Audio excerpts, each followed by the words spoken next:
Coucou, bonjour. Alors, comment s'est réveillé le Cameroun aujourd'hui? Ça m'interpelle, c'est mon pays, c'est le vôtre. Nous ne sommes pas seuls sur la planète, il y a forcément des millions de gens qui nous suivent et qui nous ont regardés et qui veulent comprendre ce que pensent les Camerounais. Parce que on a 99 enfants qui ont été enlevés, libérés peut-être, euh, mais ça masque juste le problème de fond, hein, qui est l'insécurité et la guerre civile qui est en train de se pointer au nord-ouest, au sud-ouest. C'est loin d'être résolu. Euh, il y a la prestation de serment du président Paul Biya. Il faut qu'on en parle, il faut qu'on dise ce qu'on pense. Et j'ai trouvé utile de venir sur cette page pour passer un message, évidemment, non seulement au président Paul Biya, mais aussi à la jeunesse et à tous ceux qui se posent des questions. Alors, vous voyez, le Cameroun est le seul pays où on n'a même pas le droit de se poser des questions. Le président est venu, il a prêté serment, il est rentré dans son palais, c'est terminé. Il faut qu'on commence à se poser des questions, à comprendre ce qui se passe ou ce qui va se passer. Est-ce que le président euh, va appliquer ce qu'il a dit? Parce que son discours hier, il y avait deux ou trois bonnes intentions, mais la force aussi, c'est que le peuple ne doit jamais juste se contenter du discours. Maintenant que le président a dit des choses à peu près fortes, il faut le prendre au mot. Alors je veux qu'on en parle ce matin et qu'on qu'on voit, parce qu'il a parlé par exemple de la jeunesse. De quelle jeunesse il parle? Il a parlé de, il a parlé de la guerre au nord-ouest, il faut que ça cesse, mais est-ce qu'une guerre cesse comme ça parce qu'on a fait un discours? Est-ce que c'est une réponse militaire? Est-ce qu'elle sera euh, politique ou est-ce qu'elle sera dans l'ordre de la sagesse africaine, dans la causerie? Moi, ça m'interpelle. Ça, nous sommes très inquiets et nous ne sommes pas en sécurité. J'ai dit l'autre jour que le président a gagné. C'est vrai que il est là, mais il n'a fait que repousser la transition. Je suis en train de parler de la transition. Il faut qu'elle se fasse là maintenant. J'attendais aussi que le président nous dise, écoutez mes enfants, dès demain, j'engage le long processus de transition du Cameroun. Voilà, c'est comme ça. Hein, Élise Mesatio et tous ceux qui sont sur ma page, c'est très important euh, qu'on en parle. Si on ne règle pas cette question, euh, les choses vont aller de mal en pis au Cameroun. Donc, moi, je ne suis ni un sardinard, ni un tontinard. Dans mon village, on ne connaît pas les choses comme ça. Je suis juste un Camerounais et j'aimerais euh, qu'on attende moi. Si j'étais à la place du président Biya hier, j'allais dire, par exemple, que donnez-moi... parce qu'il n'a même pas dit aussi que c'est son dernier mandat. Et c'est ça qui, moi, me pose un problème. J'ai soutenu la démarche républicaine parce que je savais qu'il fallait ne pas basculer dans le trouble et dans le désordre, mais maintenant, il faudrait que le président nous donne des gages de ce qu'il a dit. Ce qu'il dit, le chef de l'État, n'est pas parole d'évangile. Hein, j'espère que je ne vais pas heurter la sensibilité de quelques intellectuels qui se sucrent en ce moment ou qui sont très heureux. Mais je veux dire que c'est à nous maintenant de forcer. La preuve, le président a dit qu'il nous a suivis. Moi, j'ai fait une vidéo avant au président de la République qui est même arrivé. C'est pour ça qu'il a parlé d'industrialisation, parce que je disais au chef de l'État, il faut qu'on parle d'industrie au Cameroun. S'il n'y a pas l'industrie, il n'y a pas le travail, et s'il n'y a pas le travail, il y a l'Ambazonie, s'il y a l'Ambazonie, il y a la guerre.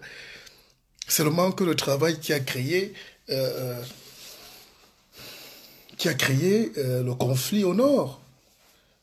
C'est le manque d'espoir. L'espoir, c'est le travail qui nourrit l'homme, qui construit la famille, qui paye les impôts, qui participe à la société, qui développe. Alors, il n'y a pas le travail au Cameroun, ça, il faut le savoir. On avoisine 70% de chômage. Je ne parle pas des chiffres des gens de Yaoundé qui sont entre deux bureaux, mais je vous dis, quand vous êtes sur le terrain, de Puma à Grand Batanga jusqu'à Yoko, à euh, Tokombere, Fumban, les gens n'ont pas le travail. Et la seule manière de créer la richesse, c'est le travail. Et pour créer le travail, il faut investir. Et on n'investit pas dans la brocante, ni dans le pouce-pouce, ni dans la moto. On investit dans l'industrie, c'est-à-dire la capacité de transformer une donnée A en une donnée B. C'est ça qui crée la plus-value, la richesse. Et on fixe les prix. Le Cameroun ne vend rien à part le pétrole et le bois. On ne peut pas continuer de vivre comme ça. Alors moi, je demande donc à tous les Camerounais, et pris de bonne volonté, je ne veux pas que les petits malhonnêtes intellectuels viennent sur ma page, ou les petits aigris. Ce n'est pas une page d'aigreur, c'est une page de prise de parole et de prise de position républicaine. Demandons, enfin moi je demande maintenant, tout de suite, au président Biya, qu'est-ce qu'il va faire de ce mandat? Et quand? On attend un remaniement, mais ça ne doit pas être en décembre, c'est trop loin. Il y a 7 ans-là au bout, ces 7 ans-là peuvent devenir un calvaire si le président refait les mêmes erreurs depuis 36 ans. Mauvais casting, mauvais réseautage, et puis on va nous impliquer des gens qui n'ont rien à voir avec le développement du Cameroun. Voilà, c'est de ça qu'il est question. J'ai dit au président, si vous voulez une liste de Camerounais non seulement compétents, mais une liste de Camerounais qui mouillent le maillot, patriotes qui vont travailler, demandez-nous, on vous le fournit, on vous la fournit. Mais donc, voilà les vraies questions du Cameroun aujourd'hui. Et il faudrait absolument qu'on en parle. Donc, je vous remercie, vous tous qui êtes connectés et vous tous qui êtes branchés, parce que c'est bien beau de sauter, on a dansé, on a jubilé. Maintenant, il faut avoir la capacité, parce que vous ne le savez peut-être pas, le président est souvent à court d'informations. Et nous, on a fait remonter les informations, on a souvent parlé, ça nous a coûté cher parfois, mais on a dit souvent au chef de l'État ce que nous on pensait, libre à nous d'avoir payé ça de très dur. On a perdu des choses, des marchés, des sociétés, des entreprises, mais je garde par exemple moi ma liberté de temps et ma liberté de penser qui fait de moi le citoyen heureux que je suis aujourd'hui, le citoyen du monde que je suis. Donc, si nous avons le Cameroun là maintenant et on passe le temps à jubiler, oh, Sardine, oh, je sais pas quoi, Paul Biya, Ayop, Ayop, Ayop, c'est ça, comme des griots sans cervelle là, on n'est pas en train de régler le problème. Paul Biya, c'est notre papa, c'est notre grand-père pour certains, arrière-grand-père pour d'autres, mais je le vois aujourd'hui comme le pilier sur lequel doivent se reposer les Camerounais. Maintenant, s'il ne peut pas rassembler les Camerounais, c'est très grave, parce que les Camerounais sont aussi divisés. Moi, j'ai vu beaucoup, vous avez vu, j'ai évité de prendre position durant toute cette élection, parce que c'était extrêmement violent. On a perdu des frères, des amis, des amis de longue date. Les Camerounais ont perdu même de la famille. Les gens se sont étripés. Le tribalisme est redevenu plus fort. J'ai découvert les origines de certains qui ne m'intéressaient pas avant, juste parce qu'ils croyaient protéger le pouvoir, protéger leur affaire. Et là-bas aussi, vous avez les autres qui tiraient pour déchirer. Donc, nous qui étions juste en train d'appeler au calme et à la raison, qu'est-ce qu'on a reçu du mépris et des insultes? Donc, Béatrice et l'homme me dit, que proposez-vous? Mais nous sommes en train d'avancer dans le débat, du calme. Vous proposez quoi? Alors, Malan, Martial, j'ai toujours dit qu'il n'y a pas d'intellectuel au Cameroun. Ne soyons pas péremptoires, hein, allons doucement. Proposez vos services. Mais mon Dieu, de quel devoir? Et voilà aussi ça, cette mendicité ambiante. Est-ce que dans un pays normal, quand vous êtes un ingénieur pétrochimiste et qu'on cherche un ingénieur pétrochimiste pour gérer une société de pétrole, est-ce que c'est à vous d'aller supplier parce qu'on va mettre un mécanicien à votre place? Mais voilà le Cameroun aujourd'hui. Vous voyez, le président a parlé du tribalisme. Les gens ne savent pas que le libéralisme communautaire est devenu le tribalisme communautaire. Il y a un tribalisme malade au Cameroun. Et ce n'est pas différent du Rwanda. J'ai pitié de ce pays. Le Camerounais est intelligent. Laissons les discours et les diplômes. Maintenant, je dis, nous sommes en train d'entrer dans une sombre phase de notre histoire. Il y a un tribalisme qui bloque le fonctionnement de l'État. Ne posez pas de questions, hein. Renseignez-vous, hein, je suis du Sud, hein, et du bon Sud, contrairement à ce que les apparences peuvent faire croire. Donc, je peux vous garantir que ce que je vois au Cameroun, c'est un tribalisme qui a provoqué une misère énorme dans les familles, dans les villes et les villages. Et le libéralisme communautaire du président a été mal lu. À mon avis, on ne devait même pas le rééditer. C'était une pensée valable il y a 30 ans, 36 ans après, la donne a évolué. En réalité, pour qu'on gagne du temps, je vais vous expliquer ce que c'est que le libéralisme communautaire. Le président Biya a imaginé qu'il fallait libérer les énergies. Et pour développer le Cameroun, il voulait s'appuyer sur des élites. C'est-à-dire James Onobiono à Bokito, Belamba Peankonsamba, Kadji, Abafan, voilà, c'est un peu comme ça. Et il se chargeait, il s'appuyait sur ces gens pour apporter quelque chose, relayer le discours, mais aussi apporter le développement là-bas.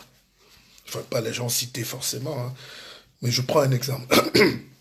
Donc, ces gens, qu'est-ce qu'ils ont fait? Quand ils sont rentrés dans leur village, ils ont combattu toutes les forces d'émergence possibles. C'est-à-dire, il fallait être les seuls Kadi du coin. Il fallait être les seuls Belambapé du coin. Il fallait être les seuls Atangana Mebara du coin. Et ça bride le développement. Il fallait être le seul étoffice du Cameroun, c'est-à-dire qu'il n'y ait plus d'autres. Et c'est ça qui a gâté le Cameroun. Parce que beaucoup de gens ont pris la route de l'exil. Ils ont fui, ils sont partis, les rêves ont été brisés. Si on ne dit pas ça au président Biya, ça veut dire qu'on n'est pas honnête. Maintenant, il faut inverser la courbe. Il faut mettre en place les vrais représentants. Les gens connus, les gens, j'allais dire peut-être populaires, sans faire du populisme. Pas les Messanga Yamding, ces aveugles de la pensée là, qui sont en train de passer un discours de haine. Je dis qu'il faut aller vers les gens qui peuvent faire remonter les desiderata des populations. C'est ça la politique. Et il faut, c'est simple. Je vous prends un exemple, par exemple, comme Kribi, où il y a un ministre en place, qui est le tout-puissant maintenant. Il veut prendre le contrôle des mairies là-bas. Et il, au lieu d'appeler dans une ville comme ça des forces émergentes, des intelligences, il est en train de promouvoir ses frères du village, sans CP, enfin, sans intelligence, sans vision, et demain ils seront maires d'une grande ville comme Kribi, députés ou sénateurs, et vous les avez vus à l'Assemblée nationale, des analphabètes qui viennent crier à la face du monde, comme si on était dans un bal populaire du village. Il faut donc requalifier la redistribution au Cameroun. C'est de ça qu'il s'agit. Monsieur le Président, vous me suivez. Toutes mes vidéos sont remontées. C'est une chance. C'est une chance. Laissez les vrais gens qui veulent travailler. Laissez la jeunesse. N'excluez pas les gens. Ne bridez plus les espoirs. Nous, on n'est pas allé à cette élection pas parce qu'on n'était pas fort, mais parce qu'on savait que c'était vicié. Maintenant qu'on vous concède au moins cette victoire, posez-vous la question avant de dormir, Monsieur le Président. Quel Cameroun vous voulez laisser? On n'est pas vos sujets. On n'est pas vos ouvriers. On n'est pas des esclaves.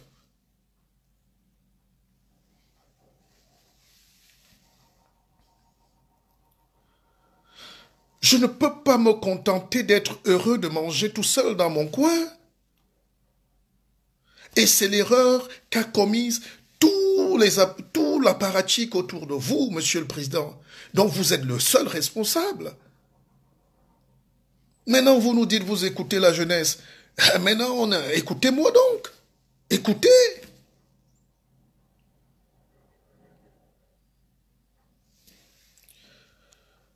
Écoutez.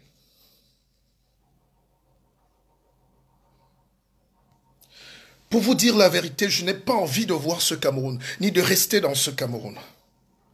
Moi, je n'ai pas envie de rester dans ce Cameroun où certains dansent et exhibent leur pain sardine, alors que la majorité des Camerounais ne mangent pas. Moi, je peux sortir tous les chiffres des Nations Unies, du FAO. La famine a gagné tout le Grand Nord. La famine est en train de gagner tout le Nord-Ouest et le Sud-Ouest. La malnutrition.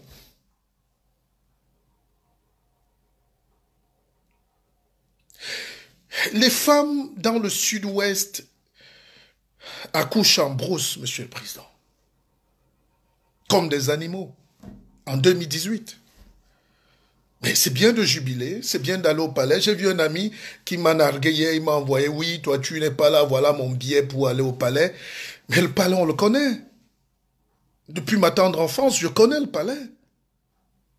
Mais il y a des Camerounais, au lieu d'être des éveilleurs de conscience, sont en train de créer plutôt une fissure entre ceux qui mangent et ceux qui ne mangent pas. Entre ceux qui travaillent et ceux qui n'auront jamais le travail. Parce qu'ils n'ont jamais eu accès à la formation. Je connais, j'ai payé, je suis fatigué, j'ai payé l'école à au moins 4 cousins qui ne veulent pas rester à la maison et qui finissent par empiler des masters. Ils en ont 8. Donc master 1, 2, ils reprennent dans une autre filière. Master 1, 2, ils reprennent dans une autre filière. Master 2, 1, ils reprennent parce qu'ils ne peuvent pas soutenir, ils ne peuvent non plus travailler, ils ne peuvent... On va tout faire pour garder le sang-froid, mais il faut que ce message soit vraiment un déclic, Monsieur le Président. Il faut que ce message aille très fort. Il faut... Je ne sais pas. Quand je vois des gens jubiler de votre victoire, c'est leur droit, c'est le choix politique. Mais il ne faut pas qu'on ajoute à cela l'insulte. Voilà. Ça s'appelle narguer les gens. Hein? Ça s'appelle narguer les citoyens qui n'ont pas eu la voix de s'exprimer. Nous sommes donc la voix des sans-voix, pour parler comme Césaire. La voix de celle qui s'affaisse dans le cachot du désespoir. Moi, je suis une vigie de une qui n'attend rien de ce Cameroun, qui a plutôt investi énormément pour ce Cameroun. Mais si aujourd'hui on a mis pause, si moi j'ai fermé mes entreprises, si j'ai fermé mes opportunités, c'est parce qu'il n'y a pas d'opportunité, Monsieur le Président. Il faut vous le dire. Il n'y a pas le travail. Nous-mêmes qui créons le travail, si je vous sors la paperasse tout à l'heure, vous allez mettre les mains en l'air. Les impôts par-ci, les impôts par-là, la simplification. Je suis arrivé à Genève, j'ai créé une boîte dans ma chambre d'hôtel. En 2 heures, Monsieur le Président. Avec ce qu'on appelle SIRED. Mais vous parlez de quel Cameroun? Vous voulez faciliter quel Cameroun? Maintenant, on parle d'industrie. On va parler de quelle industrie? On va parler de quelle industrie, Monsieur le Président? C'est quand? Pour qu'il y ait industrie dans un pays, Monsieur le Président de la République, il faut d'abord un contexte favorable. Pour qu'il y ait ce qu'on appelle les IDE, les investissements directs étrangers, pour que des milliardaires viennent risquer leur argent chez vous, il faut que vous leur donniez des garanties nécessaires.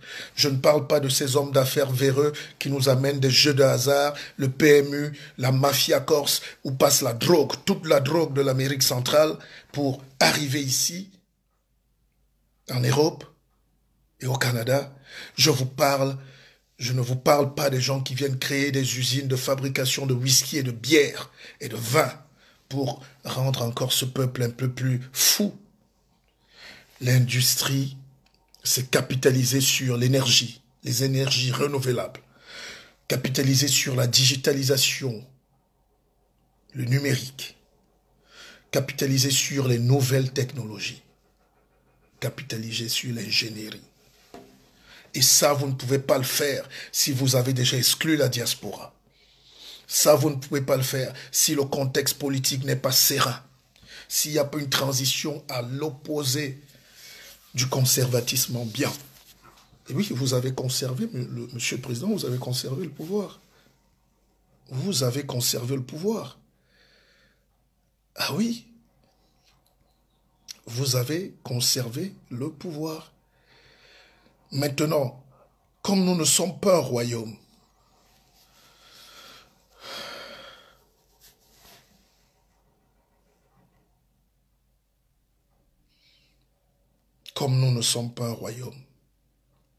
Monsieur le Président, essayez en votre âme et conscience de garantir un demain tranquille et paisible pour le Cameroun. Vous voulez la guerre au Cameroun? Moi, je ne le pense pas. Je n'ai jamais été très loin de vous, de votre famille. Mais je peux au moins prendre ma distance aujourd'hui pour vous dire, Monsieur le Président, on est ensemble, mais n'allons pas comme ça ensemble. N'allons pas comme ça, Monsieur le Président. C'est un citoyen qui vous parle. Hein. Je suis pas, je tiens à le préciser pour ceux qui n'ont pas compris qu'il y a une culture démocratique dans cet exercice. C'est que les opinions doivent s'exprimer librement. Je l'ai fait quand j'étais au Cameroun, je le fais ici. Donc, on ne va pas me prêter l'intention d'avoir profité de l'avion.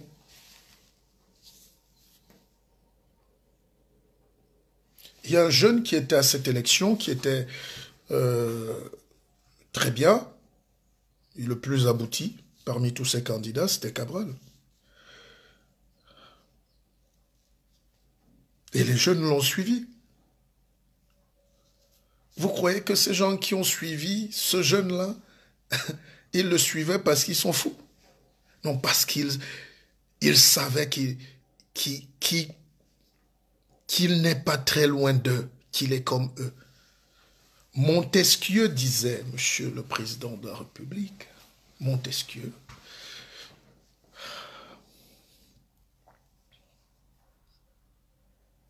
et je vais citer Diderot plus tard dans l'Esprit des lois, Montesquieu disait, un grand homme politique, ce n'est pas celui qui est au-dessus des gens, mais c'est celui qui est avec les gens, au milieu des gens. Monsieur le Président, quand vous êtes là-bas, dans votre tour, en vos mécas, ou au palais comme aujourd'hui, j'ai vu Chantal jubiler, le champagne, l'équivalent de près de 20 milliards de francs a été dépensé pour les cérémonies. On a des chiffres. Est-ce que vous vous dites, Monsieur le Président, que vous êtes au milieu des gens?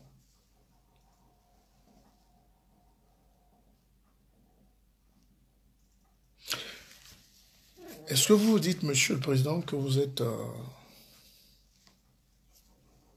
un papa qui comprend? Est-ce qu'il vous arrive, Monsieur le Président, maintenant que vous êtes en train de partir, est-ce qu'il vous arrive de vous dire que les gens souffrent énormément dans votre pays?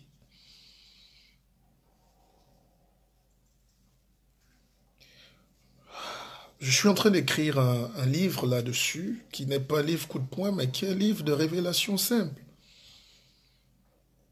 Moi, j'ai perdu ma mère il y a... C'était en 85, je ne sais plus combien d'années ça fait. J'avais 9 ans. Elle vivait à Annemasse. Elle vivait à Nice aussi, où elle avait sa maison.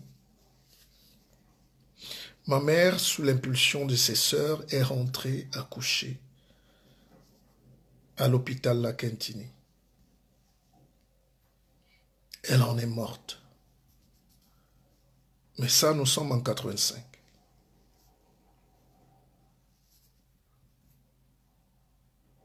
Une femme bien, enceinte. C'est pour ça que les compagnies ont même interdit à la suite que les femmes enceintes ne prennent le vol à un certain degré de... Ça fait un scandale en France à l'époque parce qu'on ne comprenait pas que tu fuis le plateau technique ici pour aller accoucher au Cameroun. C'était le patriotisme, c'était les sœurs, la famille. Oh, viens, on va te chauffer l'eau. Elle en est morte. Et on est resté avec un jeune frère qui n'a jamais connu sa mère. Pourquoi j'en parle? C'est parce que 30 ans après, vous avez vu ce qui s'est passé à Ekomateke, à la Quintini?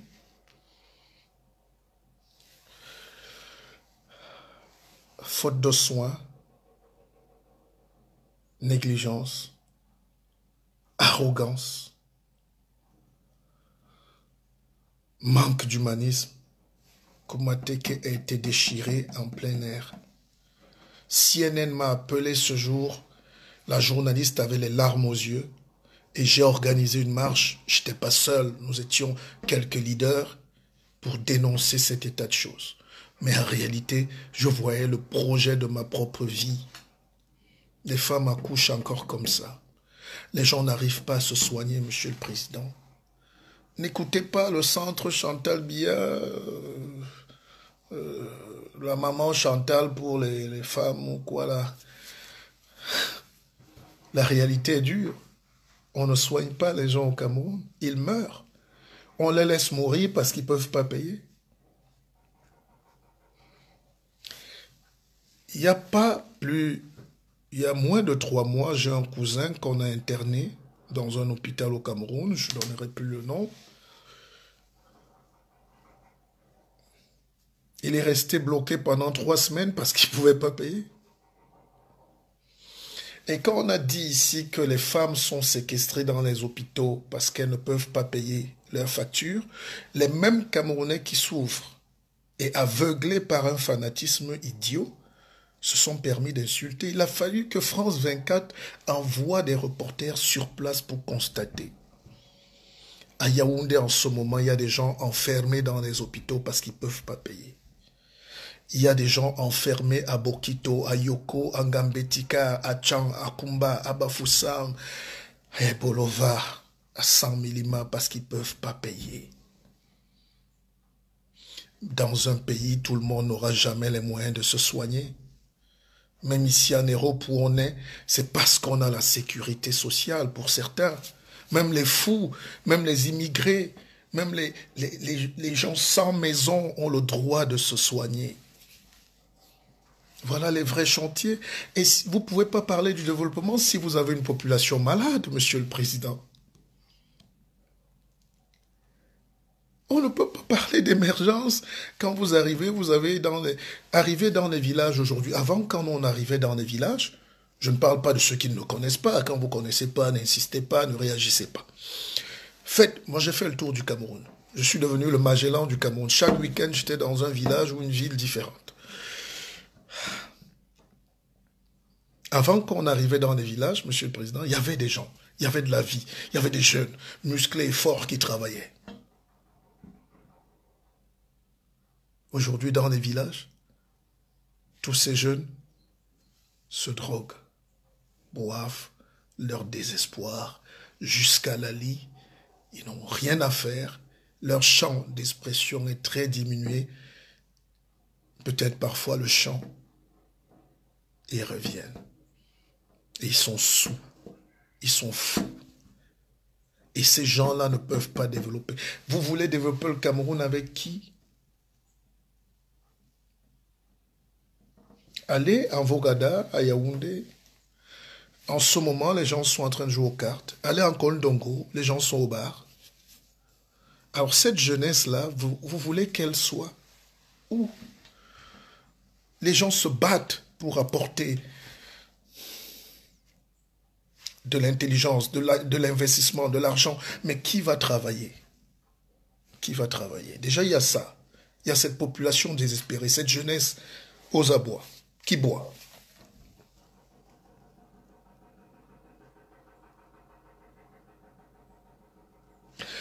Maintenant, vous avez ce tribalisme bien structuré. Si vous n'êtes pas fin, vous ne pouvez pas le voir. Je vous parle du cas, par exemple, du port de Kribi, hein, le plus grand port, là. Un projet très innovant si on y met vraiment la sincérité et le talent. Il y a un des ministres qui est aux affaires, Motazé. Pourquoi d'ailleurs cacher ces gens? Pourquoi les protéger? Pourquoi faire au Cameroun comme si on a peur de quelqu'un parce qu'il est ministre? Et c'est quand il se retrouve à Kondengui que les langues se délient. Motazé contrôle le terminal Kribi conteneur. Et il a mis ses pions. Nous avons leur nom. Je ne fais pas de la délation. Ce qui est le plus choquant, et c'est ça qui a poussé les jeunes de Kribi l'autre jour à bloquer le pont, C'est le désespoir de voir à la CRTV qu'on annonce qu'il y a 200 jeunes qui sont allés se former en Europe et que tout le monde a le travail, alors que ces jeunes sont assis devant leur porte, le port est dans leur village, personne ne travaille. Ils ont bloqué. Le président devait venir à Kribi, il n'est pas venu parce qu'il y avait une tension sociale très forte. Ce rapport est remonté à la présidence. Le président a annulé son voyage, son déplacement. Ça, je vous le dis. Il a eu très peur.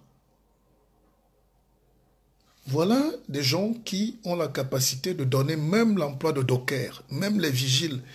Non, ils venaient de leur village. Voyez comment on recrute les gens dans toutes les sociétés au Cameroun, parapubliques surtout. Vous allez avoir les larmes aux yeux.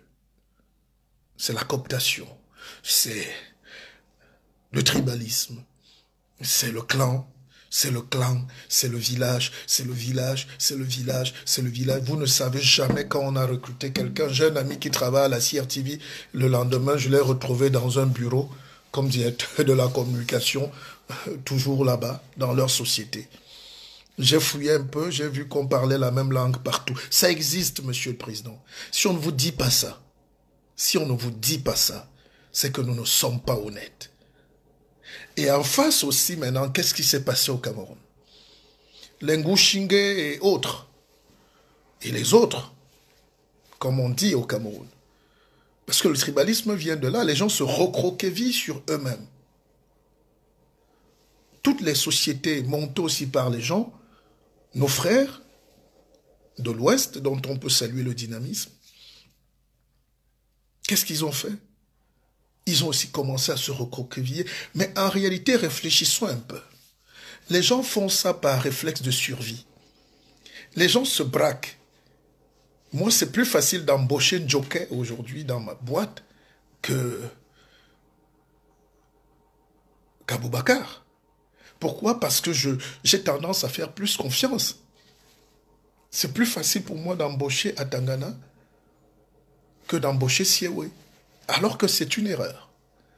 Mais pourquoi les gens le font? Comme les gens ne sont pas mentalement cultivés, ils s'enferment dans le clan pour se sentir rassurés.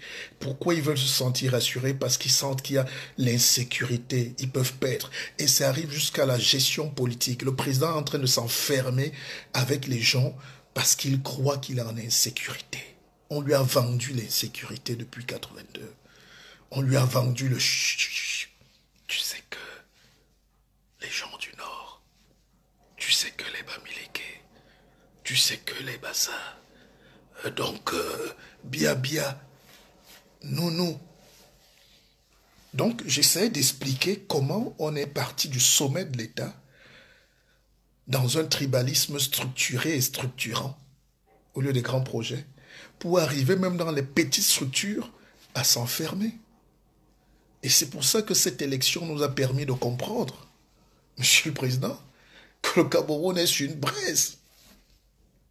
On est sur une braise. Maintenant, vous avez vu, même les médias sont divisés. Hein? Il y a les télés de ceci et les télés de cela. Ils font semblant, mais maintenant, ils ne se cachent même plus. Ils ne se cachent plus. Hein? Dans quel pays normal on peut permettre ces écarts de langage? Non, donc il y a des super Camerounais qui insultent les autres, là. Il y a des super Camerounais qui ne venez pas à Yaoundé, vous allez mourir. Il y a des super Camerounais qui, bientôt, vont nous dire ne passez pas à Sang-Mélima. D'autres vont dire n'arrivez plus aussi à l'ouest. Et c'est comme ça qu'on est parti. C'est comme ça qu'on déchire un pays. Alors, est-ce que c'est une volonté politique? Est-ce que c'est une volonté politique?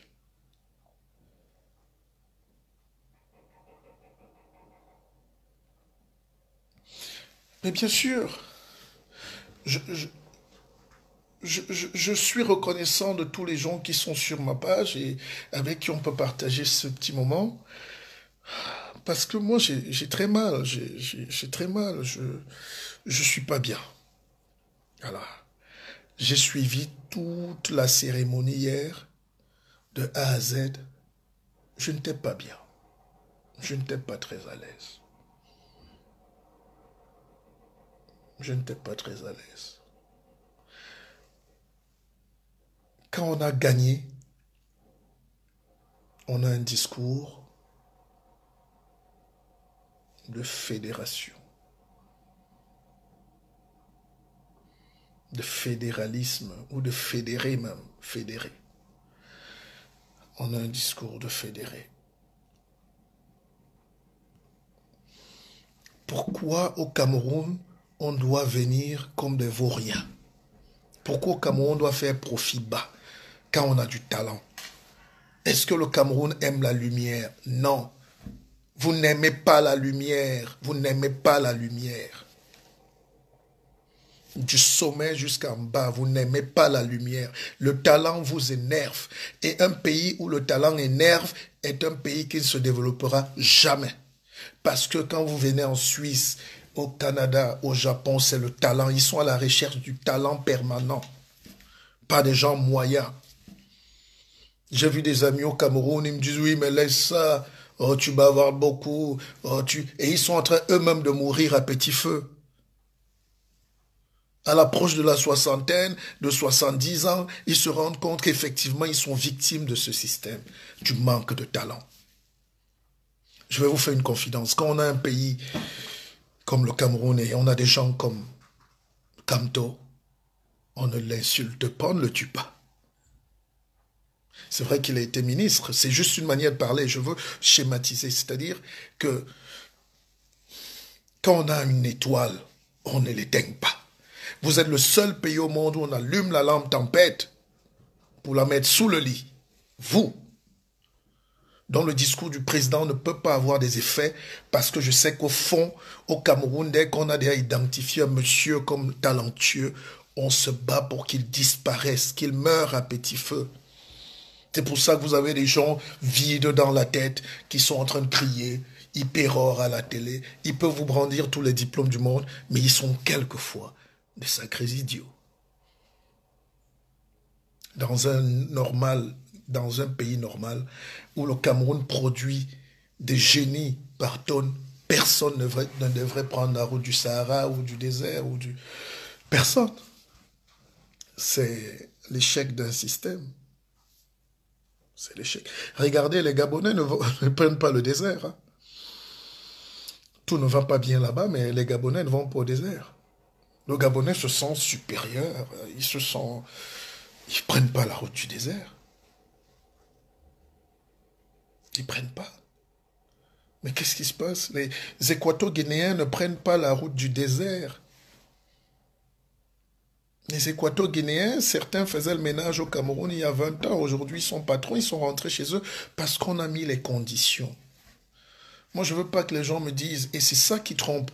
On dit au président, oui, mais l'autoroute n'écoute pas les jaloux, il y a l'autoroute, mais une autoroute ne fait pas 10 ans. On ne construit pas 200 km en 10 ans. Quoi que vous me disiez. Je ne veux pas un griot sur ma page. Je ne veux non plus un aigri, je veux qu'on parle. Un pays qui emprunte de l'argent, mais qui ne peut pas faire un travail de 2 mois, 6 mois, ou de 2 ans, et qui le fait en 10 ans, est en train de payer les agios, va payer les dettes, est en train d'endetter le pays. Et c'est ce système qu'il faut casser. Razel, regardez comment Razel fonctionne au Cameroun, ça tombe.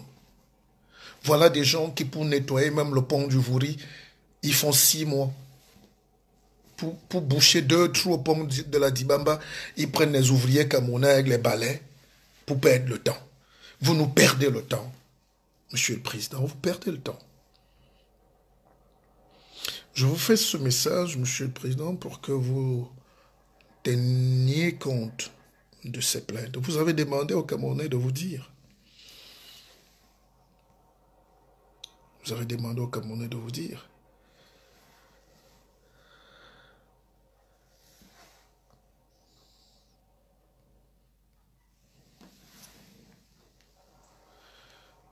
J'ai un ami, Aristide Kenda Kenda, meilleur journaliste de Côte d'Ivoire, mais camerounais. Après 25 ans en Côte d'Ivoire, il est rentré au Cameroun. il est obligé de partir. Il a mordu la poussière. Il travaillait avec des gens. Il travaillait dans une radio. Il travaillait, et il a même travaillé avec moi. Mais il est tombé malade. Il avait la dysenterie. L'eau n'est pas bonne à Yaoundé. Il a réussi à acheter les médicaments. Il lui manquait 2000 francs pour acheter un pack d'eau. Il a appelé tous ses amis. Tous ses amis. Il n'a pas pu avoir 2000 francs pour l'eau, pour boire ses médicaments. L'eau. Le Cameroun, donc, c'est un pays de l'égoïsme exacerbé. Vous pouvez mourir pour 500 francs. Vous pouvez mourir, monsieur le président Biya, pour 1000 francs CFA au Cameroun. Aujourd'hui. Tout le monde vit sur les réserves. Tout le monde vit sur sa petite tontine. Tout le monde vit. Et cette psychose-là ne libère pas les énergies. Cette psychose est en train de tuer le Cameroun.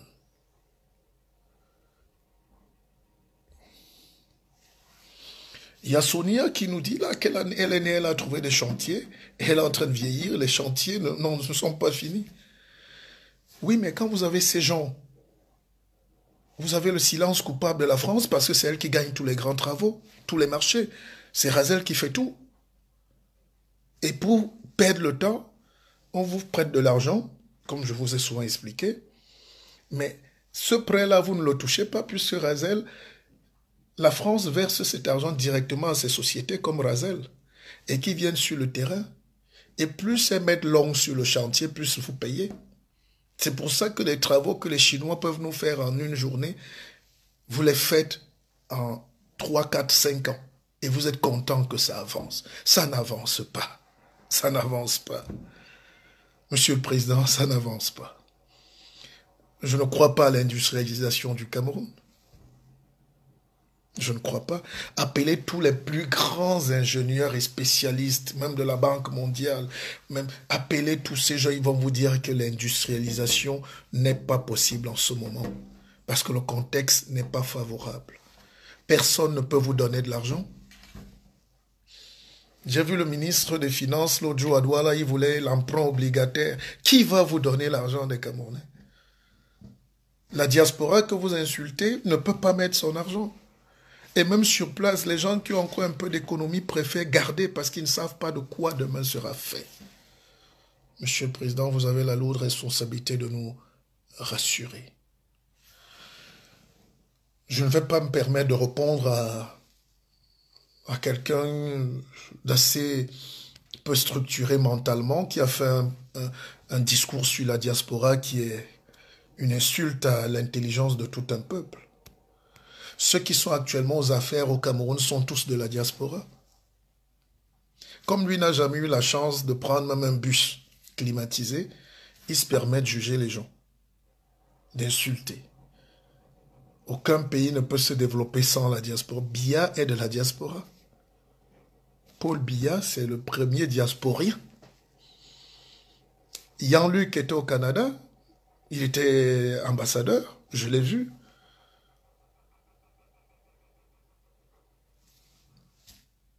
Qui n'est pas de la diaspora? Et le simple fait de juger la diaspora parce qu'elle n'envoie pas de l'argent, ça montre l'esprit qui est devenu au Cameroun, où c'est les idiots qui prennent la parole et qui signent des éditos. Vous savez ce qu'on appelle un éditorialiste? Monsieur, vous savez ce qu'on appelle un éditorialiste? Pardi. Et ces gens-là ont les moyens de créer des médias pour créer la guerre au Cameroun. Un éditorialiste.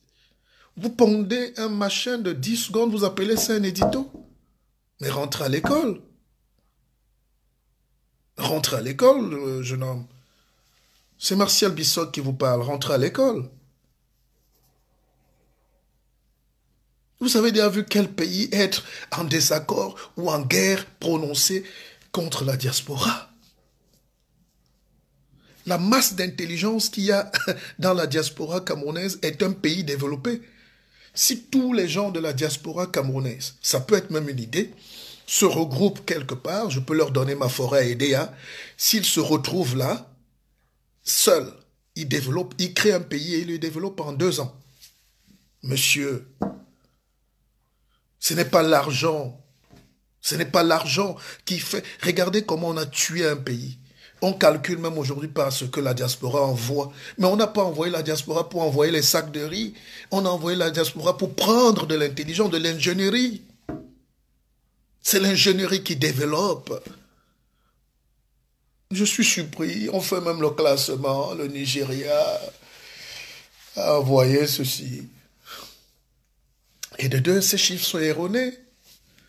Les Camerounais qui sont ici ont pour la plupart du temps aucun lien avec le Cameroun en réalité, puisqu'ils ont leur nationalité, ils ont leur vie, ils ont leur travail. D'ailleurs, j'ai conseillé dans une de mes conférences à beaucoup de jeunes ici de ne plus vivre stressés, parce que les gens passent 20 ans ici à vous envoyer de l'argent.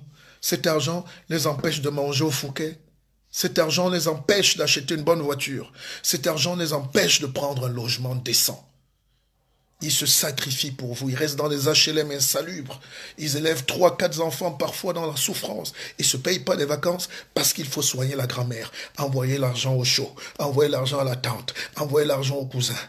Et vous voulez oser dire quelque chose à ces gens qui se battent. Je vous épargne des détails. Vous n'êtes pas cultivés, vous. Les Camerounais ont la diaspora la plus forte du monde. En 77 déjà, tous les employés chez Boeing Aviation étaient camerounais.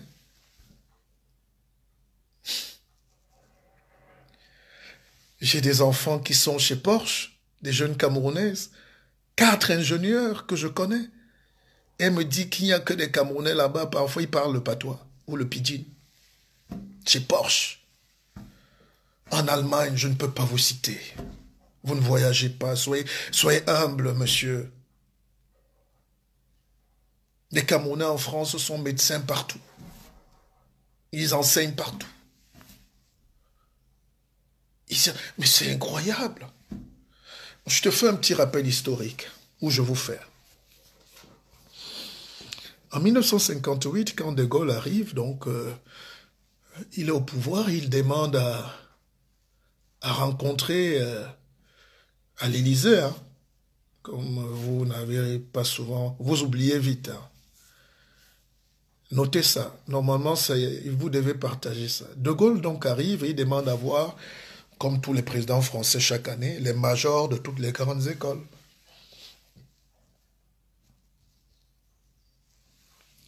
Il arrive à l'Élysée, on lui dit c'est prêt, il guette par le salon est noir.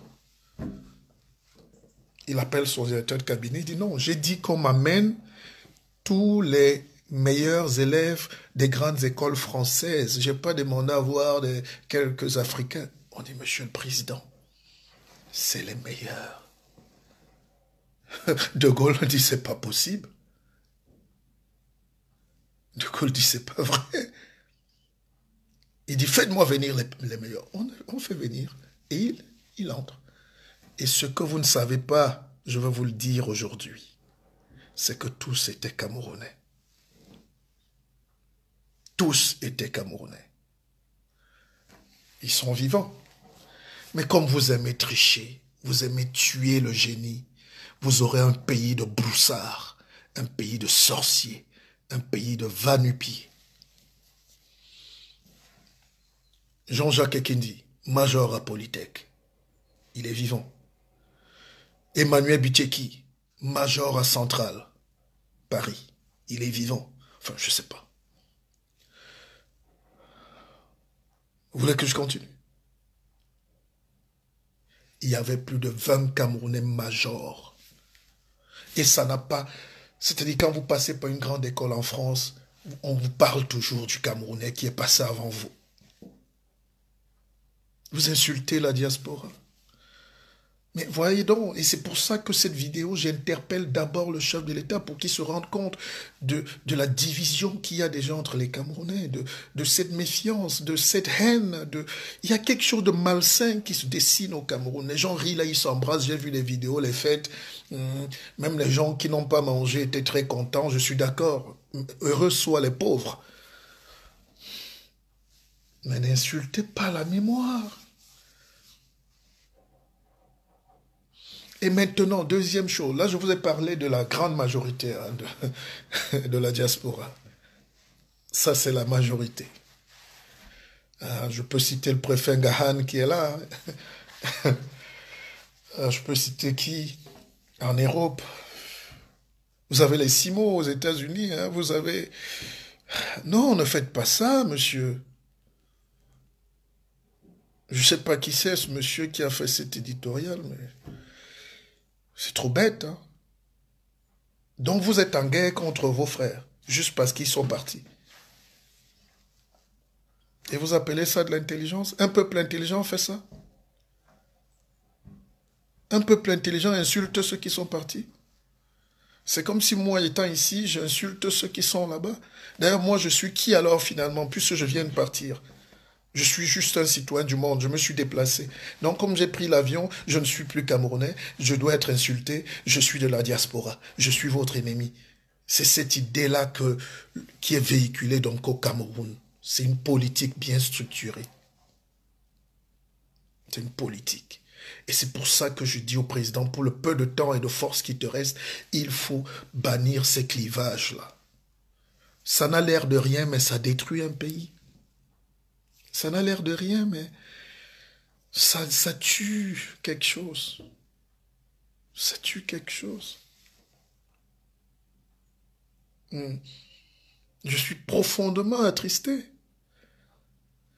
Et déjà, ceux qui ont pris le courage de partir parce qu'ils ne se sentaient plus bien au Cameroun, c'est une honte pour nous, les Camerounais, parce qu'ils ont pris le désert. Ils ont pris les risques énormes que seul un être humain surpuissant peut traverser. On doit saluer tous les enfants qui ont traversé le désert. On doit verser une larme pour tous ceux qui sont morts. C'est la faute au système. C'est la faute au système. Et si vous avez des jeunes qui ont traversé des rideaux de fer à Tanger, à Tamaranset, à tout ça là, échappé à la haine des Arabes, à la sauvagerie des Italiens, des Espagnols, pour être récupérés par la Croix-Rouge, et qui aujourd'hui peuvent envoyer un sac de riz à leurs parents. Monsieur, on n'a pas le droit de dire un mot déplacé. Ces gens-là, c'est des champions, c'est parce qu'on est idiots dans notre conception de la nation qu'on n'exploite pas les talents des gens. Quelqu'un qui fait ce parcours du désert, qui réussit à survivre, qui aujourd'hui peut envoyer même 100 € à sa famille, est un héros. Ces jeunes méritent des statues. Vous ne savez pas comment c'est dur. Dans la maigre somme qu'ils reçoivent, qui est souvent le SMIC, ils enlèvent 30, 40, 50% pour faire vivre les gens au pays. On n'insulte pas ça. On n'insulte pas ça. Nous, on a eu la chance, on voyage en business, on peut être bien, mais rendez-vous compte de l'effort surhumain. Des gens comme ça, c'est eux qui développent un pays. Parce que c'est eux les Mamadou Gassama. Ils sont forts, ils sont puissants, ils sont déterminés. Je préfère ça que ces jeunes qui dorment là et qui s'habillent en tissu pagne du parti au pouvoir. C'est trop facile. C'est trop facile.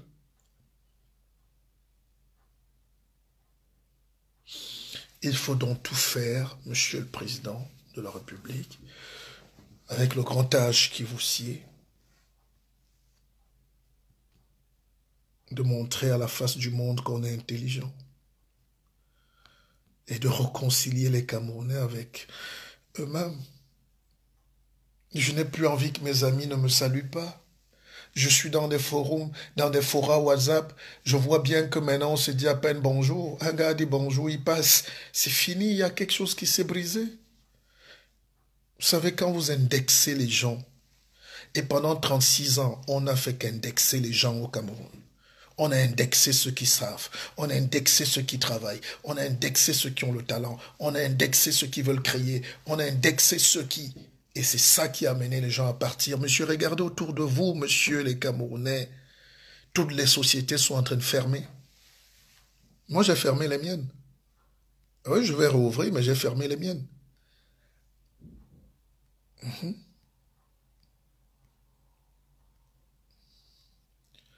Non, non, non, je peux pas. Qui peut créer une société au Cameroun s'il n'est pas un bandit? Ah, dites-moi, qui peut créer une société actuellement au Cameroun s'il ne veut pas voler les impôts et être bandit?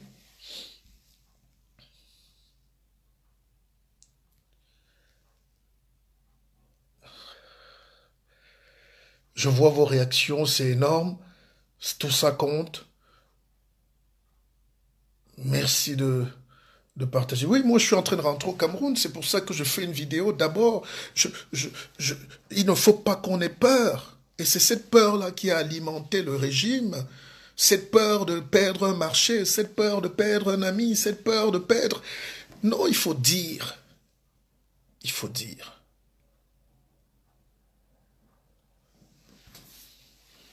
Qu'est-ce qu'on peut créer au Cameroun aujourd'hui? Il n'y a rien à faire.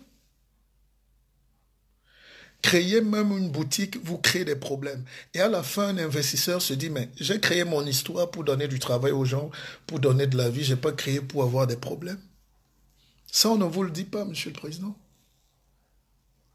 La douane est impensable. On ne fait pas de l'exhibition, mais j'ai au moins 3 véhicules que je peux envoyer au pays qui peuvent aider. Dans ma plantation, dans ma palmeraie, il y a des camions pourris là partout. On peut envoyer même des bateaux. Mais le simple fait d'entendre douane et une tribu qui parle un même patois dans tous ces bureaux, ça fait très mal. On peut même faire un transfert de technologie. Il y a des partenaires ici. Nous sommes en Suisse, beaucoup sont en Chine, au Canada. Vous pouvez dire à vos amis, allons au Cameroun fabriquer les brochettes. Allons fabriquer les bonbons au Cameroun. Allons fabriquer les chaussures. Mais la tracasserie, l'arnaque, la corruption, le tribalisme, Monsieur le Président, le pays est en train de disparaître. J'ai des amis, j'ai un ami qui a UBS, un banquier, c'est une banque suisse. Il me dit, mais Monsieur Bissok, vous gueulez parfois trop et tout, mais si on vous fait un projet, j'ai dit non, quel projet, mon frère?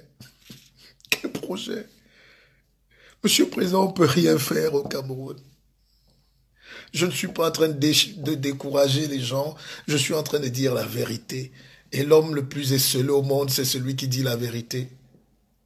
Enfin, dans des faux pays, dans des pays de merde, comme dit Trump.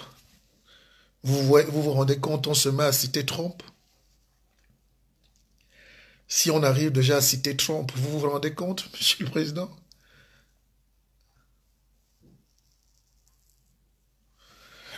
Quel projet? Les gens ont enterré tous leurs espoirs au Cameroun. Les gens ont fermé les boutiques, les gens ont fermé. J'ai des amis, quand j'appelle, je dis, mais tu n'as plus ton truc à Bonabéry. Il dit, non, j'ai pas ouvert ça pour enrichir les gens de Yaoundé. Je dis, ça veut dire quoi? Au début, je crois que c'est de... Non, mais quand vous arrivez sur place, ils vous montrent les frais d'impôts, des agents d'impôts qui passent tous les jours. Ils viennent s'enrichir. Vous voyez ce qu'il a payé pour dédouaner une vieille machine pourrie, une machine qu'il a ramassée à la poubelle ici.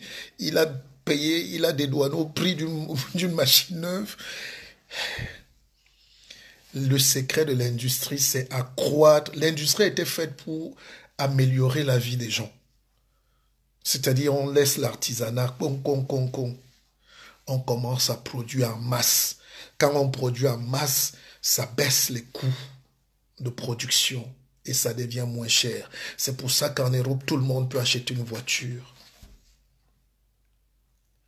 Au Cameroun, aujourd'hui, tout le monde ne peut plus acheter un slip neuf. Un peuple qui porte ses sous-vêtements dans la brocante est un peuple qui est en train de mourir. C'est un peuple sale. L'hygiène, alors, je n'en parle plus. Et l'hygiène corporelle. Déjà, la santé ne va pas. La santé mentale, alors. Le Cameroun est devenu un asile psychiatrique, Monsieur le Président. Un peuple qui refuse d'acheter une télé neuve pour aller acheter une brocante est un peuple malade. Un peuple où les gens refusent d'acheter un slip neuf parce qu'on n'en fabrique pas déjà, pour acheter un slip à la friperie est un peuple malade. Et vous avez des vendeurs de friperie qui viennent par Péror, ils sont des hommes d'affaires. Vendeurs de friperie. Le pays de la friperie. Le pays d'Alucam. Monsieur le Président, vous parlez d'industrialiser le Cameroun.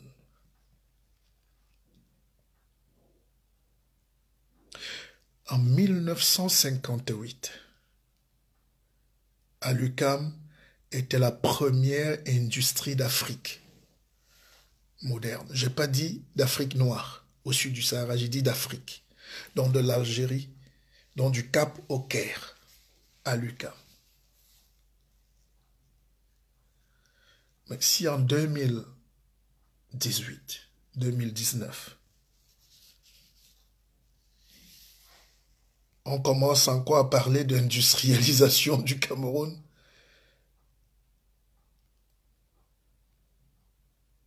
vous ne voyez pas? Vous ne voyez pas? Vous ne voyez pas, Monsieur le Président, ce cri? Ne me tuez pas. Je vous connais à Yaoundé avec votre esprit de haine. Prenez juste mon exemple. Partagez ma vidéo pour dire au président, normalement dans un pays normal, les agents de transmission devaient mettre cette conférence au palais pour qu'elle soit diffusée à Mondiovision, pour qu'on soit à l'écoute de la nation, de ce cri qui vient du cœur. Le président a demandé à la jeunesse ce qui se passe et on lui dit ce qui se passe. Martial Bissok lui dit ce qui se passe. Vous savez, la campagne, il y a trop de bruit, de brouhaha, de cris, d'imposteurs, des candidats idiots, fous, des gens qui bloquent le discours. Mais ici, c'est direct. Ici, on peut parler. Tempo. On met la balle à terre.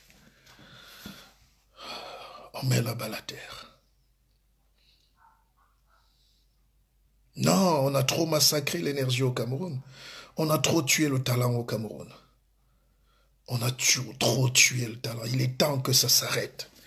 Quel est ce pays où les meilleurs, comme dit Nlep, j'espère qu'elle a quelque chose à voir avec l'illustre professeur.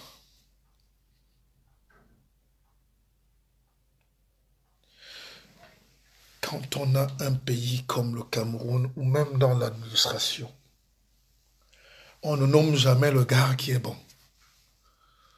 On ne nomme jamais quelqu'un parce qu'il est compétent. Vous voyez toujours chef Atemenge qui vient là-bas, il est déjà recteur. Atemenge, toi, tu peux enseigner quelqu'un. Vous voyez toujours un Ateba ou qui vient, c'est lui qui est un directeur des affaires administratives. Vous voyez toujours un Tamak qui sort de là-bas, il est déjà votre capitaine. Mon frère, mon frère.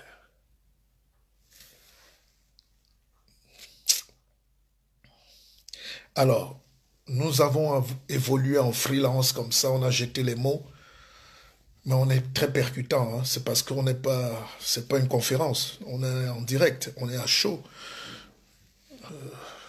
Je peux donc vous citer tous les secteurs, point par point, ou même vous-même. Prenez un stylo et un bic à la maison, un stylo, une feuille, et restez là et commencez à lister ce qui va au Cameroun. Vous n'aurez même pas deux trucs qui vont. Peut-être la bière et les femmes et le PMUC. Citez-moi au Cameroun, parce que pour faire le diagnostic d'un pays, on cite d'abord ce qui va. Et plus la liste est longue dans ce qui va, plus on se rend compte que mais ce qui ne va même pas, c'est rien. Ça peut s'arranger. Mais la maladie dans les pays comme les nôtres, c'est que quand tu commences à citer tout ce qui ne va pas, la nuit te trouve sur place.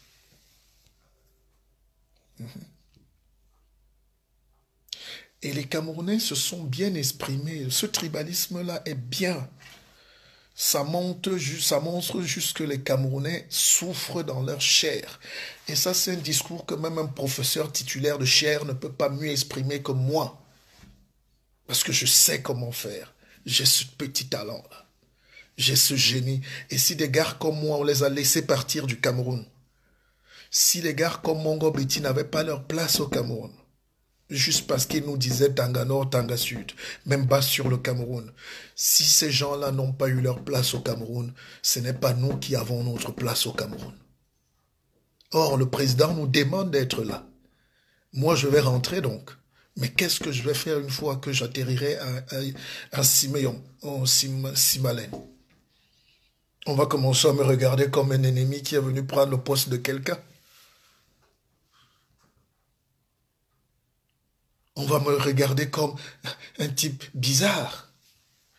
Même la famille déjà, où quand tu es brillant, tu deviens l'ennemi des gens qui ne veulent pas que ça bouge.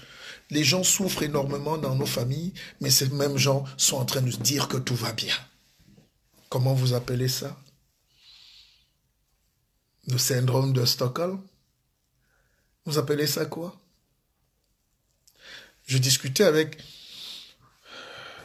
une amie. Elle me dit, oh mais Martial, toi t'es critique, laisse-nous un peu ça, nous on vit. Après on a appelé la dame que sa mère est tombée malade. Et il a fallu faire un prêt. Elle montait dans tous les sens pour recueillir 2000 $ pour envoyer au Cameroun soigner sa mère. J'ai dit, ah bon? Tout ne va plus bien.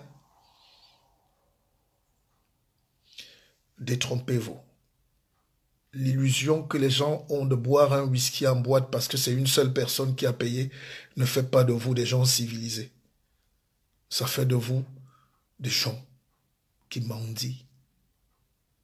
Nous sommes devenus un pays de la mendicité. Personne ne peut parler du Cameroun comme moi. Personne. Je le connais, moi. Personne ne peut me dire, oui, qui tu es. Vous me connaissez.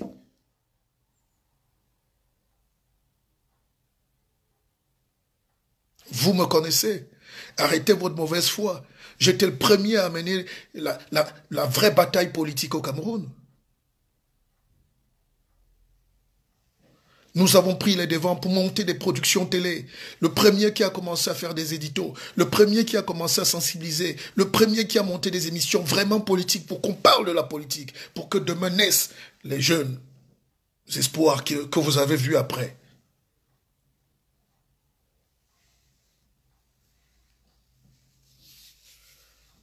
Monsieur le Président, on n'a pas peur. Hein. On n'a pas peur. On n'a pas peur. Non, il ne s'agit pas d'abandonner le pays. Il s'agit de réfléchir, justement, de dire qu'est-ce qu'on doit faire. Et comme le président a parlé hier, et on s'est tu, c'est pour ça que je dis non, on ne doit pas se taire. On doit lui dire. On doit lui dire. S'il n'écoute pas, Chantal Biya va écouter. S'il n'écoute pas, Babouké va écouter. Ngongo va écouter. Même s'ils sont de mauvaise foi, ils savent qu'il y a des gens qui parlent. Nous, pas, le pays, le Cameroun n'est pas un pays des morts vivants. Des gens qui supportent. J'ai un aîné qui m'a appelé l'autre jour, membre du comité central, tout ça. Il me dit, oui, mais Martial, tu sais, quand le village va mal, les sages se taisent pour observer. Je dis, ah, laisse ça, laisse ça. Laissez vos mots qui n'apportent rien. Laissez les gros mots. Laissez les gros diplômes. Laissez ça. N'influencez plus les Camerounais avec un petit titre universitaire. N'influencez plus les Camerounais avec un petit parcours inutile, sans épreuve. Continuez de recruter les médiocres et vous verrez comment vous allez sombrer davantage. Continuez de recruter les gens du village et vous voyez comment vous allez tuer votre boîte. Je connais une télévision nationale qui marchait très fort, une télévision même qui était très en verve. Ils ont commencé à réagir par un tribalisme un peu bête. Tous les frères du village se sont retrouvés à l'antenne.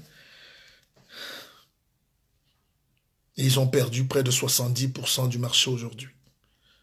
Ils vont fermer bientôt. Je connais aussi une télévision où ils font des plateaux télé, où c'est toujours les mêmes qui parlent, du même coin, comme si c'est une réunion du village. C'est à peine même s'ils ne commencent pas à dire ayob, ayob, ayob en plein direct.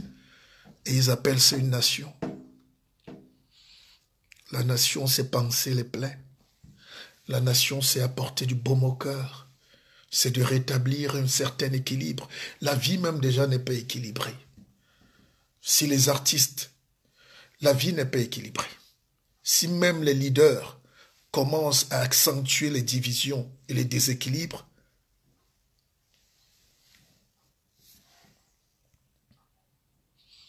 Gigi, je ne veux pas qu'on tribalise ma parole.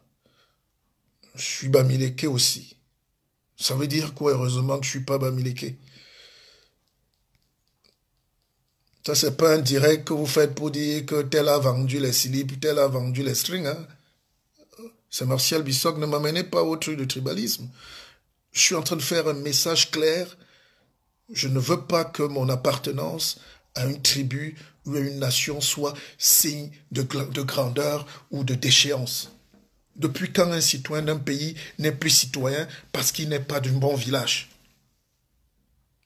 Et nous qui gueulons à travers le monde, on donne des conférences où des Juifs sont assis, des Portugais, des Espagnols. Vous voulez qu'on nous respecte? Vous voulez tuer nos affaires? Imagine, on m'appelle, je vais en Allemagne, là, à Stuttgart, là, pour une conférence. Je sais pas, on n'a pas calé encore la date, mais c'est en décembre, c'est dans peut-être 2-3 semaines. Imagine, j'arrive dans une salle, on me dit non, vous là, comme vous êtes un Bamileke, vous ne pouvez pas faire votre conférence. Qu'est-ce que ça a à voir? Qu'est-ce que ça a à voir? Non, le tribalisme a quoi à voir avec l'évolution du monde? Quand Bolloré arrive au Cameroun, il rafle le port, l'aéroport, le transport, Camrail, tout ce que vous voulez. Vous lui demandez qu'il est de quelle tribu? Vous n'avez pas honte? Vous n'avez pas honte? Vous croyez que quand... J'ai honte, moi, j'ai honte. Vous nous ramenez à la plus petite chose de l'être humain, son village.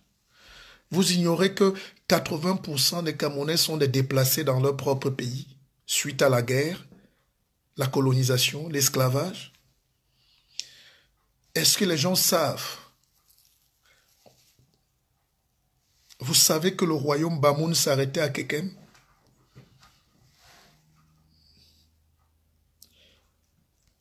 Vous pouvez vous développer le tribalisme? Est-ce que les gens savent?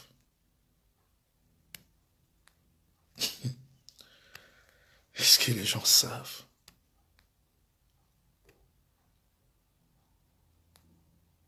Quand la PHP vient arracher les terres des gens en Djombe, à tout ça, tous ces gens-là, c'est la compagnie fruitière de Marseille.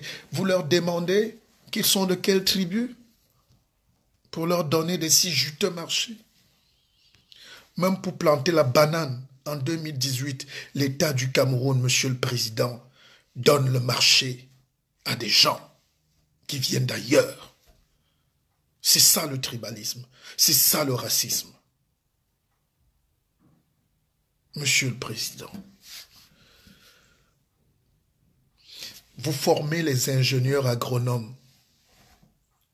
Vous formez... Ah, on oblige... Donnez-moi une petite minute, hein. Ma fille est rentrée de l'école.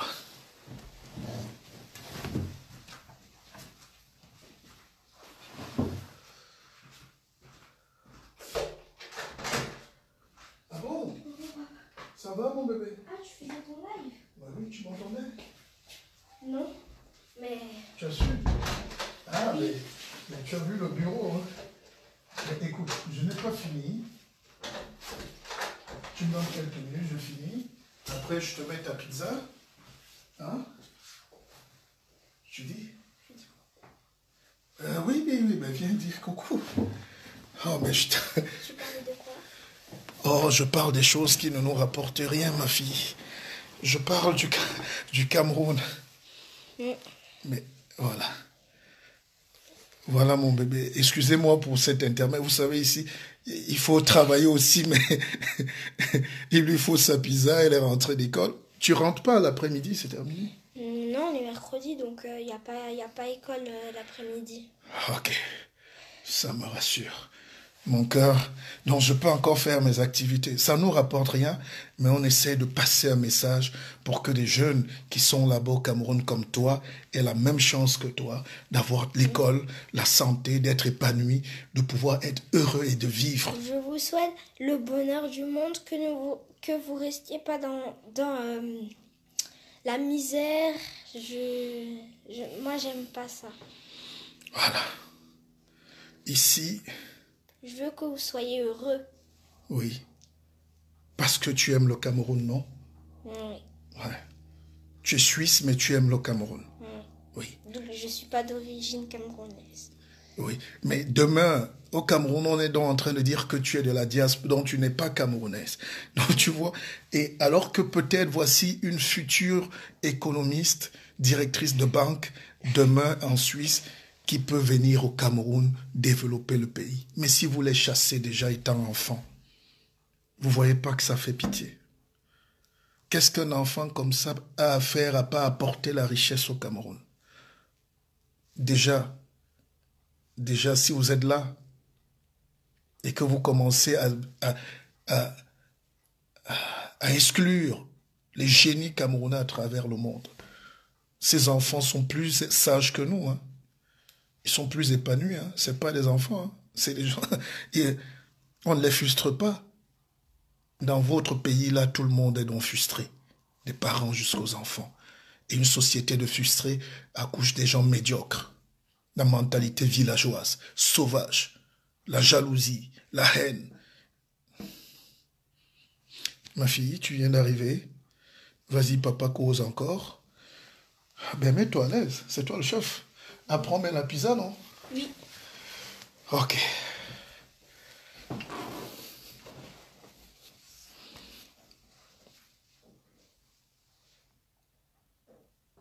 Alors, quand le président parle d'industrie, vous pouvez faire quelle industrie?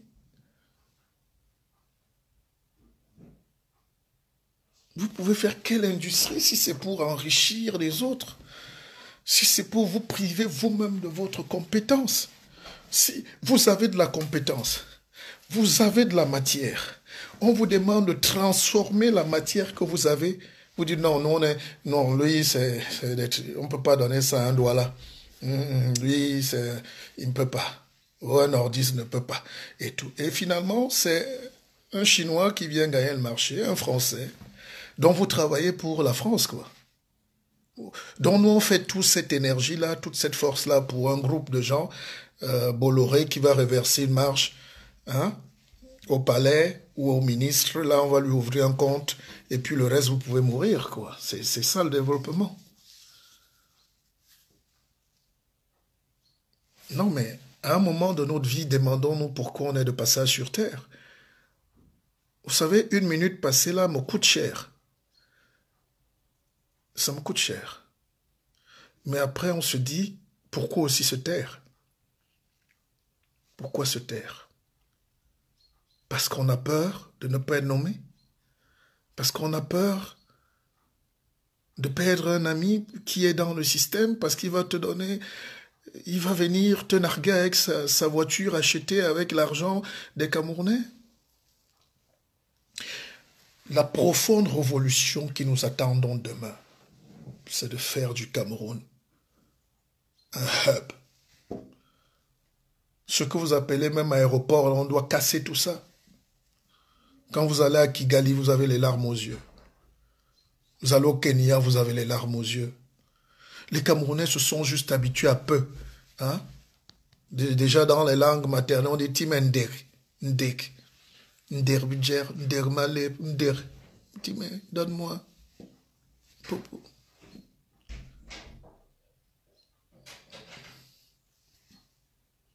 Azapoup. Asinzinga. La richesse que nous devions profiter. C'est incroyable comment un peuple peut être Ouais, j'ai regardé toutes ces élections, les larmes coulaient parfois. Je regardais comment le Cameroun est en train de s'enfoncer, j'allais pleurer. Des gens parlent de tribalisme en 2018. Là où chacun devait être fier de parler au moins 10 langues. Là où chacun devait être fier de montrer son ami. C'est comme quand on arrive parfois en Europe, vous avez dans des bonnes familles des gens qui nous amènent pour montrer qu'ils sont développés. Ils amènent un ami noir, un ami indien, un ami. C'est comme ça qu'on doit être au Cameroun. Chacun doit être fier de montrer son ami Tchang. Hein? Moi, j'ai tous mes copains Tchang. Quand j'arrive, même le papa me confond à un gars Tchang. On me dit alors, je dis à Zapoup. Ah oui, je dis à Zapoup. On me dit, on ne dit même plus à Zapoup, on dit à Sinzinga. C'est-à-dire, ça va de mieux en mieux. Hein, quand tu arrives à Baganté, qu'est-ce qu'il y a de plus beau de voir ton frère et tu dis André, et le gars te reprend à Fitz. À Fitz. Non, mais après on te dit, on dit à Fitz, on coupe. C'est pas beau. C'est pas beau de... Et Atara, qu'est-ce qui est beau? Et que tu arrives à Evodoula. On dit, mais tout pour Mbeni. Tout pour Mbeni. Qu'est-ce qu'il y a de plus beau d'arriver au nord et de te dire que tu es chez toi? Qu'est-ce qu'il y a de plus beau?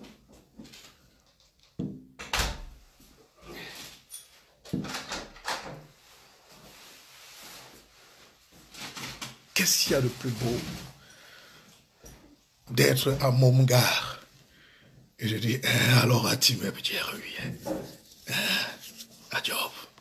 Bingue Gweb. Bingue Mangue. Qu'est-ce qu'il y a de plus beau? Qu'est-ce qu'il y a de plus beau? Je vous disais tout à l'heure d'être à Kousseri en train de manger une bonne sauce. Hein, leur sauce de mil, non, le mil avec leur sauce, leurs herbes, et de manger le kilichi et dire jam, jam, jam saré, jam kodoumé. Qu'est-ce qu'il y a de plus beau? Qu'est-ce qu'il y a de plus beau que d'être à l'ouest, à l'est même au Cameroun, là-bas, chez les Macas, partout, les Bobilis. Et à Berthois, arriver à Berthois et commencer juste à parler, vous vous sentez bien. Vous vous sentez bien. Non, je parle Chilmaka. Je parle. Alors c'est un effort personnel, mais c'est un effort politique pour briser les barrières. Les gens ont peur parce qu'ils ne se parlent pas, ils ne se connaissent pas, ils ne se touchent pas. On les a opposés, les autres ont pris des concours, ils sont entrés à l'ENAM, ils sont revenus les commander. Et ça, les gens n'acceptent pas ça. Les gens n'acceptent plus ça.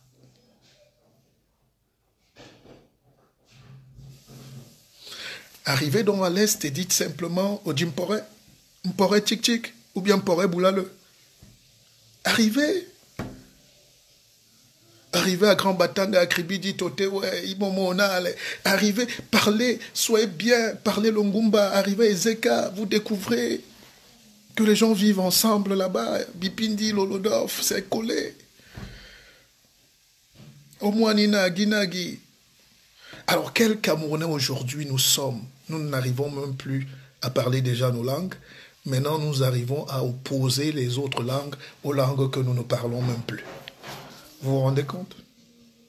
Juste parce qu'on veut gagner un poste. Allez, il est temps de changer, les gars. Alors, je suis arrivé au terme de ma petite vidéo, mais elle était sincère. On a détendu un peu l'atmosphère. Mais je veux que ce message arrive le plus loin possible. Que tous les Camerounais écoutent. Ceux qui peuvent m'écrire dans ma boîte ou sur ma page m'écrivent, comme j'en reçois des centaines de messages tous les jours.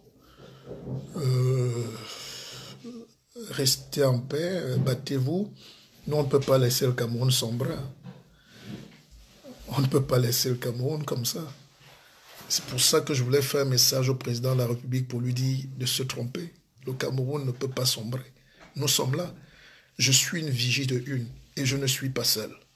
Nous allons descendre. Nous allons renforcer l'intelligence. Nous allons prendre le contrôle du pays pour que ces transitions ne se passent pas comme ceux-là sont en train d'imaginer. La transition ne peut pas se passer comme vous imaginez dans vos petits plans. Non, non, vous ne pouvez pas. On a laissé le président gagner, ça s'appelle un consensus. Il a gagné, mais la transition ne peut pas se passer comme vous pensez. Nous avons les moyens, nous sommes plus structurés que ça. On a juste pris du recul parce qu'on estimait que le timing est très impressionnant en sciences politiques. Le timing. Nous n'allons pas vous laisser faire. C'est pour ça que je profite pour lancer un vrai appel à la coalition, pas la coalition des petits renards, la coalition des jeunes qui ont la force de bagarrer. Ce qui nous a manqué, c'est la force. Pour certains, de bloquer la poste centrale. 3 millions de personnes, là, on dit c'est fini. On a juste différé ça. On a dit non, c'est pas important pour... Non, mais on a la force. Vous êtes une force. Le hold-up et votre silence favorise... ça favorise le monopole des cancres. Votre silence favorise le monopole des cancres. Mais nous n'avons pas peur de prendre notre destin en main. Et le président Biya ne croyait pas si bien le dire. Nous n'avons pas peur de prendre notre destin en main. Ça, personne ne me fait peur au Cameroun, à titre personnel. Et maintenant, à titre structurel, personne ne peut me faire peur au Cameroun. Ma démarche, vous allez la comprendre dans le livre qui est en train de sortir là. Elle était très bien programmée. Nous sommes en train de travailler, mais on ne peut pas laisser que le Cameroun se comporte comme une dynastie, que le Cameroun demain soit une monarchie, que le Cameroun demain soit une république bananière, que le Cameroun sombre dans les dédales du cynisme, de la pauvreté et du sous-développement. C'était Martial Bissok. Je vous aime.